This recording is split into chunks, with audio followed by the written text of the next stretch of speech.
junto conosco, participar desse momento que é ímpar no nosso município, que é uma ação do Selo Unicef, município aprovado, lutando e buscando para que todo o município fique em zero na exclusão e na evasão escolar.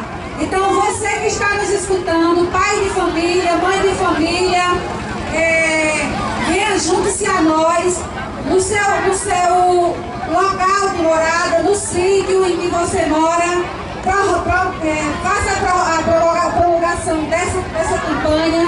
E nós estamos nessa luta, se engaje também nessa luta e converse com seu vizinho, visite as famílias do seu sítio, da sua rua e juntamente conosco vamos zerar no nosso município a exclusão e a evasão escolar, porque lugar de criança e de adolescente é na escola.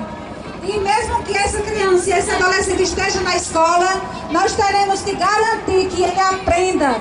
Nós temos que trabalhar na intenção de que esse aluno, de que essa criança e esse adolescente aprenda, porque criança e adolescente fora da escola não pode. E dentro da escola, sem aprender, também não pode. Eu quero agradecer já de antemão as escolas envolvidas, a Escola Municipal José Paulino de Siqueira, a Escola Tobias Nunes de Lira, as escolas rurais que estão junto conosco nessa luta, aos coordenadores desses grupos que trouxeram para aqui, para que a gente possa estar realizando este evento. Agradecer à Secretaria de Assistência Social, que também está junto conosco. Agradecer à Secretaria de Saúde, que também está aqui junto conosco. Agradecer à Secretaria Municipal de Educação em geral.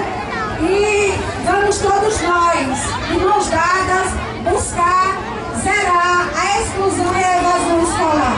Muito obrigada a todos. Cita o blog, como acessar? Fora da escola não pode. O blog. Cita o blog para você aceitar. Fora da escola não pode. E se aprender também não pode.